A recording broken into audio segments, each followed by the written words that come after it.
నమస్తే. ఈరోజు మన స్టూడియోలో ప్రముఖ ఆధ్యాత్మికవేత్త ఆస్ట్రోన్యూమరాలజిస్ట్ శ్రీమతి జయప్రద గారు ఉన్నారు. మేడంతో మాట్లాడదాం. మేడం నమస్తే. మేడం నమస్తే అమ్మా. శ్రీమాత్రే నమః. మార్చి నెల 2025 కన్యా రాశి వారి పరిస్థితి ఎలా ఉండబోతుంది, ఎలాంటి రెమెడీస్ చేసుకుంటే బాగుంటుంది అంటారు? తప్పకుండా కన్యా రాశి వాళ్ళకి ఈ మాసం చాలా మెరుగైన ఫలితాలు కనిపిస్తున్నాయి. ఎందుకంటే వీళ్ళకి రాసాధిపతి అయిన బుధుడు చక్కగా రాహుతో కలిసి ఉన్నాడు మీన రాశిలో. సో ఎప్పుడైతే బుధ రాహువులు కలిసి ఉన్నారో పట్టుదల, పని చేయాల్సిన సామర్థ్యత అన్నీ వచ్చేస్తాయన్నమాట. అంటే ఎట్లాగైనా లాక్కునే శక్తి అనమాట. ఏదైనా కావాలి, అవ్వాలి, అయ్యి తీరాల్సిందే అనే తత్వం ఉంటుంది ఎప్పుడైతే బుధ రాహువులు కలుస్తారో. దీనివల్ల ఏంటంటే దీనిలో శుక్రుడు కూడా కలవడం వల్ల ఇంకా అనుకున్న పనులు అనుకున్నట్టే అవకాశం ఎక్కువగా ఉన్నాయి. సో ముఖ్యంగా ఎవరెవరికి బాగుంది అని చూసుకుంటే మనం విద్యార్థులకి సాధించే అవకాశం ఎక్కువగా ఉంది.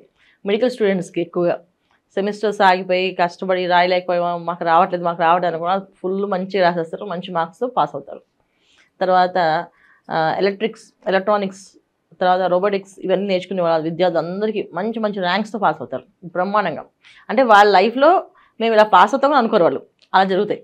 అంత బ్రహ్మాండంగా చదువుతాయి. కాస్త చదవాలి, చదవకుండా అయితే పాస్ అవుతారని చెప్పట్లేదు నేను, చదివితే పాస్ అవుతారు.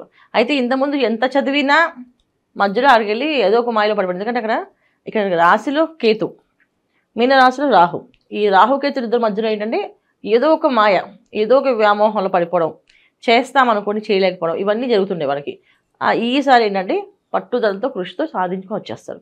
ఎంత సాధించుకొస్తారంటే అసలు బ్రహ్మాండమైన ర్యాంక్స్ తోటి విద్యార్థులకి అయితే మంచి అవకాశం, చాలా బ్రహ్మాండమైన అవకాశాలు అన్ని రంగాల విద్యార్థులకి. అయితే వీళ్ళకి అయితే చెప్తుంటే ఎన్నో లక్షల ఫీజులు ఇవి. మిగతా వాళ్ళందరికంటే వీళ్ళకి ఎక్కువ లక్షలు ఒక సెమిస్టర్ పోతే మళ్ళీ 1,00,000, 2 లక్షలు కట్టాల్సి వస్తుంది. అలాంటి పరిస్థితి లేకుండా చక్కగా పాస్ అయ్యే అవకాశాలు ఎక్కువగా ఉన్నాయి వాళ్ళకి. తర్వాత ఉద్యోగస్తులకి ప్రమోషన్లు, తర్వాత వేరే స్థలాలకి వాళ్ళకి వెళ్ళడం, ప్రమోషన్, వాళ్ళు కోరుకున్న ఉద్యోగాలు రావడం కానీ, వాళ్ళు కోరుకున్న ప్లేసులకి వెళ్ళడం కానీ, ట్రావెలింగ్ చాలా బాగుంటుంది. సో ఈ మాసంలో ఏంటంటే ఎక్కువ ట్రావెలింగ్స్లో ఎక్కువగా ఉంటారు వీళ్ళు.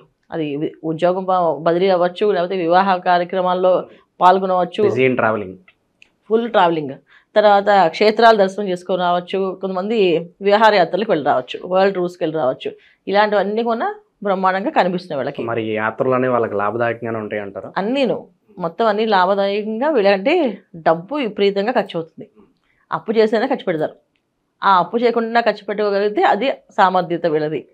కానీ జనరల్గా వీళ్ళకి ఆటోమేటిక్గా వాళ్ళు పర్లేదు, ఈసారి మళ్ళీ అందరూ కలిసి వెళ్తూ ఉంటారు కదా. సో మొత్తం వీళ్ళతో పాటు వెళ్తాం కనుక ఒకసారి అప్పు చేసిన వెళ్దాం, ఏం కాదు, అందరూ మళ్ళీ రారు కదా వీళ్ళంతా అనుకొని అలా వెళ్ళడం. సో పాజిటివ్ ఎనర్జీస్ ఎక్కువగా కనిపిస్తున్నాయి వీళ్ళకి. అన్ని పనుల్లో అన్ని రంగాల్లో ముందుకు వెళ్ళడానికి ఫాస్ట్గా వెళ్తున్నారు. కానీ డబ్బు మాత్రం అధికంగా ఖర్చు అవుతుంది.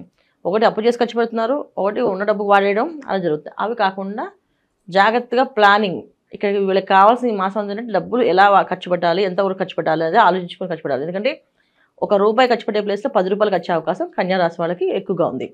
మిగతా అన్ని బాగున్నప్పటికీ డబ్బు ఖర్చు అయిపోతుంటే ఇంకా ఎంత బాగున్నా డబ్బు అయితే మళ్ళీ నెక్స్ట్ మంత్ మళ్ళీ కావాలి కదా. ఏ మంత్కి ఆ మంత్ చూసుకుంటూ ఉంటే ఈ మంత్లో వచ్చే ఇవి ఖర్చులు, తర్వాత తెలియకుండా వచ్చే కొన్ని ఖర్చులు ఉన్నాయి ఈ ఇంట్లో. ఇప్పుడు ఎంత బాగున్నప్పటికీ కూడా ఇక్కడ మనకి దశమస్థానంలో కుజుడు, దానివల్ల ఏంటంటే కాస్తంత తెలియని సడన్గా ప్లానింగ్స్ ఏవో మారిపోవడం, దానివల్ల కాస్త ఇబ్బందులు పడడం, దానివల్ల కాస్త డబ్బు ఇంకా ఎక్కువగా అధికంగా ఖర్చు అవడం. సో ముఖ్యంగా వాళ్ళ సొంత వాళ్ళని, పేరెంట్స్ని జాగ్రత్తగా చూసుకోవడం, తర్వాత ట్రావెలింగ్స్ అప్పుడు జాగ్రత్తగా వెళ్ళడం, జాగ్రత్తగా రావడం, వెహికల్స్ నడిపేటప్పుడు కాస్త ఏదైనా నామస్మరణ చేసుకుంటూ వెళ్ళడం. ఎంత బ్రహ్మాండంగా ఉన్నప్పటికీ కాస్తంత ఎప్పుడైతే మీనరాశిలో ఈ 4 గ్రహాలు అంటే ఇప్పుడు 13వ తారీఖు నుంచి రవి కూడా కలిసినప్పుడు ఇంకాస్తంత కొన్ని ఇబ్బందులు వచ్చే అవకాశం ఉంది.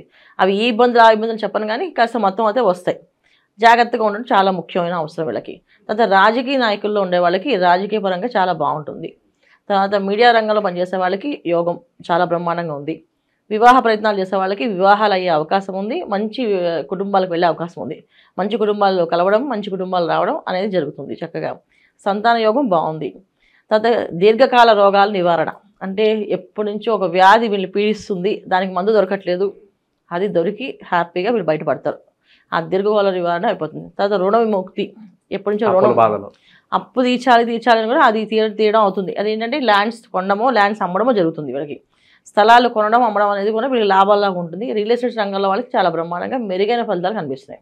సో రియల్ ఎస్టేట్ చేసే వాళ్ళకి బాగుంది, అలాగే వీడి దగ్గర ఏదైనా స్థలం ఉంది, అది అమ్ముడు పోవట్లేదు అంటే అది మంచి రేటుకి స్థలం అమ్మే అవకాశం ఉంది, ఆ డబ్బులు వచ్చే అవకాశం ఉంది. ఇలా కన్యా రాశి వాళ్ళు చెప్పుకుంటూ వెళ్తే బాగానే ఉంది ఈ మాసం అంతా. ఎలాంటి వ్యాపారాలు చేస్తే చాలా లాభదాయకం అంటారు మేడం వీళ్ళకి ఈ మాసం? అంటే ఏదైనా వ్యాపారం అనేది కొంచెం జాగ్రత్తగా ఆలోచించి చేయాలి. వాళ్ళ జాతకంలో యోగాలు ఎలా ఉన్నాయి, ఇప్పుడు వ్యాపారం బాగుంది అని కాదు, వ్యాపారంలో కలిసి వస్తుంది అంటే వాళ్ళకి ఏ వ్యాపారాలు కలిసి వస్తాయి అని చెప్పచ్చు జాతకంలో. కానీ ఆ వ్యాపారాలు వాళ్ళకి అనుభవం ఉండాలి కదా. ఇప్పుడు బంగారం వ్యాపారం బాగా కలిసి వస్తుందంటే బంగారంలో అనుభవం ఉండాలి కదా. అలాగే బట్టల వ్యాపారం కలిసి వస్తుందంటే బట్టల వ్యాపారంలో అనుభవం ఉండాలి కదా. సో వాళ్ళకి అనుభవం ఉన్న వ్యాపారాలు చేసుకుంటూ జాతకాల్లో ఉండే దశలు, వాళ్ళ జాతకంలో ఉండే దశలు ఏమైతే ఉన్నాయో అవి చూసుకుంటూ ఈ గోచార రీత్యా బాగుంది కనుక దశలు కొన్ని యోగిస్తున్నాయంటే ఇంకాస్త ముందుకు వెళ్ళి మెరుగైన ఫలితాలు వస్తాయి. అంటే వ్యాపారం రాణింపు, గుర్తింపు అనేది జరిగే అవకాశం ఎక్కువగా ఉంటుంది. ఇవి చూసుకోవాలి వీళ్ళు. ఇంకా మెరుగైన ఫలితాల కోసం దైవారాధన విషయంలో మంచి రెమెడీస్ ఉంటే తెలియజేయండి మేడం. తప్పకుండా వీళ్ళు ఎలాగ వీళ్ళు తీర్థయాత్రలు వెళ్తున్నారు, తర్వాత హ్యాపీగా విహారయాత్రకి వెళ్తున్నారు, అన్ని యాత్రలకు వెళ్తున్నారు కనుక ఇంట్లో నిత్యం దైవారాధన, దీపారాధన రోజు ఖచ్చితంగా పెట్టాలి. పెడితే అన్ని అనుకూలంగా ఉంటాయి. సో ఇంట్లో దీపం వెలిగించి అప్పుడు మీరు ఎక్కడైనా ఏమైనా చేయండి. ఇంట్లో దీపం పొద్దున్న సాయంత్రం పెట్టండి, అన్ని అనుకూలంగా మారుతాయి. ప్రతి ఒక్కళ్ళకి ఏంటంటే వచ్చేది మనకి చైత్ర మాసంలో విశ్వవసు నామ సంవత్సరం కనుక ఈ సంవత్సరం అంతా బాగుండాలంటే అందరూ కలిసి కంటిన్యూ ఒక నామాన్ని ఎప్పుడు జపం చేసుకో. శివాయ గురువే నమః, శివాయ గురువే నమః అని మంత్రాన్ని ఎక్కువ చేయడం వల్ల ఆర్థికపరమైన ఇబ్బందులు లేకుండా ఉంటారు, ఆరోగ్య సమస్యలు లేకుండా ఉంటారు, సంతానం విషయంలో ఎటువంటి సమస్యలు చింత లేకుండా బాగుంటుంది. అలాగే వివాహ ప్రయత్నాలు చేసే వాళ్ళకు కూడా వివాహం అయ్యే అవకాశం ఉండి మంచి ఇంటికి వెళ్ళే అవకాశం ఉంటుంది. ఎందుకు అంటే శివాయ గురువే నమః అనేది ఎక్కువ చదవడం వల్ల అంటే విశ్వవసునామ సంవత్సరంలో వచ్చే ఏదైతే ఉందో మనకి రవి విగ్రహం ఒక అనుగ్రహం అనమాట. రవి భగవానుడు ఒక అనుగ్రహం కోసం చేసేది ఇది. రవి భగవానుడు ఖచ్చితంగా మనుషులకి మంచి ఆలోచనలు, మంచి బుద్ధిని ఇస్తాడు. ఆ మంచి బుద్ధి ఆలోచనలు రావాలి, అది పక్కదారులకు వెళ్లకుండా ఉండాలి. ఎందుకంటే ఆయన ఇచ్చేది మంచి ఆలోచనలు, మంచి బుద్ధి ఇచ్చినా కొంచెం పరుష వాక్యాలు కూడా ఇచ్చే అవకాశం ఉంటుంది. అంటే అహంకారాన్ని కూడా ఇచ్చే అవకాశం ఉంది. అహంకారం మాకు వద్దు స్వామి, ఆలోచనలు బాగుండాలి అనుకుంటూ శివాయ గురువే నమః అనే మంత్రాన్ని ఎక్కువగా నామాన్ని అలవాటు చేసుకుని జపం చేస్తుంటే ప్రతిరోజు ఇది పెద్దగా మా మంత్రం కింద కదా రాదు, ఇది నామం కింద వస్తుంది. ఈ నామాన్ని ఎక్కువగా స్మరణ చేసుకుంటూ వెళితే అన్ని రంగాల్లో వాళ్ళకి అభివృద్ధి ఉంటుంది. సో మాకు జాతకం తెలిసినా తెలియకపోయినా, రాశి లక్షణాలు తెలిసినా తెలియకపోయినా ఈ మంత్రం చేసుకుంటే ఏ పని అనుకుంటే ఆ పని జరుగుతుంది. అది మీరు చేసుకుంటూ వెళితే మాది ఈ రాసో కాదో అనుమానం పడట్లేదు, ఈ మంత్రం చేస్తే మాత్రం మీ సమస్య తీరిపోతుంది. సో చాలా మందికి ఏంటంటే మాది కుంభరాశ, మీనరాశ, మేషరాశ, ఏ రాశి అని మా అమ్మ వాళ్ళు చెప్పిన ప్రేగలు ఇది, పంతులు గారు చెప్పింది ఈ రాశి అనుకుంటారు. అసలు ఏ రాశి అనేది కాదు. మనకి ఏదైనా సమస్య ఉంది అంటే ఒక నామాన్ని పట్టుకోండి. ఎందుకంటే జాతకం అనేది మన date of birth, time of birth కరెక్ట్గా ఉంటే వస్తుంది. అవి లేకపోయినప్పుడు ఒక నామాన్ని అని, ఒక నచ్చిన దేవుణ్ణి కానీ పట్టుకుని ఆ నామాన్ని ఎక్కువగా ఆలాపన చేస్తూ జపం చేస్తూ ఉంటే మనం అనుకునే పనులు అవుతాయి. కాకపోతే ఏంటంటే ఏ నామాన్నైనా 41 రోజులు చేయాలి. 41 రోజులు కంటిన్యూగా 108 చొప్పున, 108 తక్కువ కాకుండా 1000 వరకు చేస్తే అదృష్టం కలిసి వస్తుంది. అంటే 108 రోజుకు చేసిన కుదిరినప్పుడు 200, 300, 500 అలా పెంచుకుంటూ 1000 దాకా చేసుకుంటే ప్రతినిత్యం 1000 చేశారనుకోండి ఆ నామాన్ని 41 డేస్ కల్లా మీకు అన్ని పనులు సవ్యంగా అవుతాయి. ఖచ్చితంగా బ్రహ్మాండంగా అయిపోతాయి. ఇవి చేయాలి. కాకపోతే భక్తి, శ్రద్ధ చాలా ముఖ్యం. నమ్మకం అన్నిటికంటే ముఖ్యంగా. ఇది చేస్తే వస్తుందా రాదా అని ఆలోచిస్తూ చేస్తే రాదు. ఖచ్చితంగా వస్తుందని చెప్పి కళ్ళు మూసుకుని చేస్తే వస్తుంది.